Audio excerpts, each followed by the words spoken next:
In this video, we'll establish the correctness of Huffman's algorithm, meaning that greedy algorithm always computes the prefix-free binary code that minimizes the average encoding length.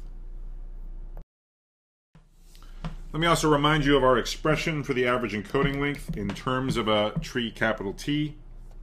We'll be working with this expression quite a bit in this proof. So we average over the symbols, so we sum over the symbols I and the alphabet capital sigma. We weight the various terms by the frequencies which are given as part of the input. And remember that the encoding length that we're producing for a given symbol I is exactly the same as the depth of the corresponding leaf in the tree capital T.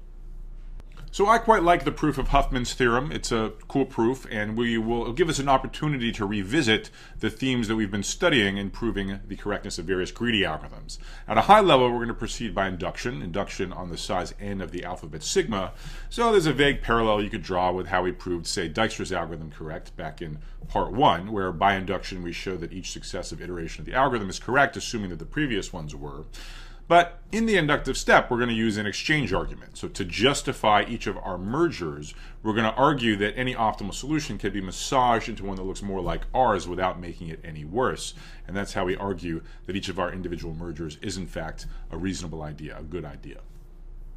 So more precisely, we're going to go by induction on the size n of the alphabet. I'm going to assume, to make the problem non-trivial, that the alphabet size is at least 2. So as in any proof by induction, we begin with the base case, and then we do the inductive step, wherein we can assume the inductive hypothesis. So the base case is when we just have a 2-letter alphabet. If you go back to Huffman's algorithm, you'll see that it does the obvious thing. In the base case, it just outputs a tree that encodes one of the symbols with the letter 0, and one of the symbols just with the bit 1. And that's the best you can do. You need a bit to encode every symbol, and that tree uses exactly 1 bit for each symbol. So Huffman's algorithm is optimal in that trivial special case. So for the inductive step, we focus on an arbitrary problem instance where the alphabet size is at least 3. Now, of course, whenever you're doing a proof by induction, the thing you've really got going for you is the inductive hypothesis. You assume that the assertion that you're trying to prove, in this case correctness of Huffman's algorithm, is true for all smaller values of n. That is, we're going to assume that if we invoke the algorithm on any smaller input, as of course we do in this recursive algorithm, we get to assume that the algorithm returns the correct solution to that smaller subproblem. So to understand how we're going to pass from the inductive hypothesis, so this assumption that we're correct on all smaller inputs, to the inductive step, the assertion that we're correct on the current input, we need to take a closer look at how the original input with its alphabet sigma relates to the smaller subproblem with the smaller alphabet sigma prime with the 2 letters fused into 1, which is the one that we solve correctly by assumption recursively. So recall our notation from the pseudocode for Huffman's algorithm. What the algorithm does is take the 2 symbols with the smallest frequencies, and let's call those 2 symbols A and B, and it replaces those 2 symbols with a single symbol AB, a sort of meta symbol representing the presence of either A or B. We also, in the quiz, discussed how the sensible frequency for this new meta symbol AB is the sum of the frequencies of A and B. Last video, when we were developing our intuition for what a greedy algorithm for successive bottom-up mergers might look like, we noticed that when you merge 2 symbols A and B, what you're really doing is committing to outputting a tree at the end of the day, at the end of your algorithm, in which the symbols A and B appear as siblings, in which they have exactly the same parent. Therefore, there's an exact correspondence, one-to-one correspondence, between, on the one hand, trees whose leaves are labeled with the symbols in sigma prime. So that is, there's no leaf labeled A, there's no leaf labeled B, there's instead one labeled AB. So there's a correspondence between those kinds of trees, labels of the leaves corresponding to sigma prime, and trees for the original alphabet sigma in which the symbols A and B are siblings, in which they have exactly the same parent. Given a tree as shown in the left picture, that is, given a tree for T prime, the leaves labeled according to sigma prime, you can, and this is in fact exactly what we do in Huffman's algorithm, split the leaf with the metal symbol AB, make it an internal node, and give it 2 leaves with labels A and B. That produces a tree of the form on the right. Conversely, given a tree of the form on the right, that is, its leaves are labeled according to sigma, and it just so happens that A and B show up as leaves of that tree, you can produce a tree for sigma prime just by contracting A and B together. So sucking up A and B into their parent and labeling the parent AB. So you can go back and forth between these two types of trees. One, arbitrary trees for sigma prime, and trees of a special kind for sigma, trees in which A and B happen to be siblings. This subset of trees for sigma are important enough to be given its own notation.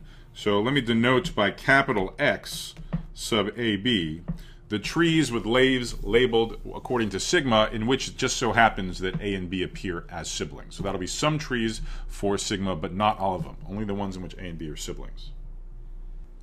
So this correspondence between solutions to the smaller subproblem and solutions of a particular form for the original problem has an important property. Namely, it preserves the objective function value. It preserves the average encoding length. Okay, that's not quite true, but it's almost true. It's good enough for our purposes. It preserves the average encoding length up to a fixed constant. So let me show you the computation which demonstrates that point. So consider any pair of matched trees T prime and T. And by matched, I just mean T prime is any old tree whose leaves are labeled according to sigma prime, and T is the tree you would obtain if you split the leaf with meta label AB in the usual way. You replace it with an internal node and children with labels A and B. So that's going to be the corresponding tree capital T. So take any such matched pair, and let's look at the difference between their average encoding lengths. Now remember, the average encoding length of a tree is just a sum over the symbols of the relevant alphabet, and what we got going for us here is that sigma and sigma prime are almost exactly the same, right? So the only difference is sigma prime has the meta symbol AB, whereas sigma has the individual symbols A and B. Furthermore, the two trees, T and T prime, are almost exactly the same. The only difference being that T prime has this leaf with the meta label AB, whereas T has two corresponding nodes, one level down, with the labels A and B.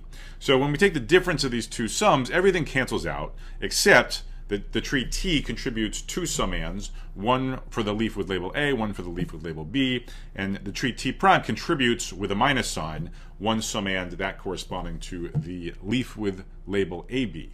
So when the dust clears and we cancel out all the terms, what we're left with is the term for the leaf A, namely the frequency of A times the depth of the leaf A in the tree T, a similar term for the leaf with label B in the tree T, and then with a minus sign, the frequency of the meta label AB in the tree times its depth in the tree T prime.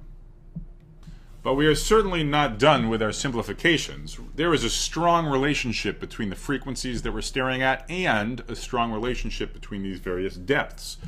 Let's begin with the frequencies. How did we define the frequency of the meta symbol AB? Well, remember our quiz. It made sense to define it as the sum of the frequencies of A and B. What about the depths? Well, this symbol AB is at whatever depth it is in the tree T prime. Say it's a depth 10, something like that. Remember, T is obtained from T prime simply by splitting this leaf AB and giving it two new children with symbols A and B. So if the meta symbol AB was at depth 10 in T prime, then the leaves A and B are going to be at depth 11 in T. So the depth is simply one more than whatever it was previously in the tree T prime. So these relationships are going to result in a second wave of cancellations. So just to make that crystal clear, let's call the depth of AB in T prime D. So D is what I was calling 10 earlier. So A and B are both at depth D plus 1 in the tree T. So the first term becomes the frequency of A times the depth D plus 1. The second term becomes the frequency of B plus the depth D plus 1. And then the third term becomes the sum of the frequencies of A and B times the depth D. And when the dust settles yet again, we are left with a constant, PA plus PB. So the sums of two frequencies. And one thing I want you to really understand is that the difference between these two average encoding lengths is just some constant. It does not depend on which trees we started with. So if we choose a perfectly balanced tree and we do this difference, we get some constant like 0.1. If we choose some totally different pair of trees that are really lopsided and we take this difference, we still get 0.1. Exactly the same thing.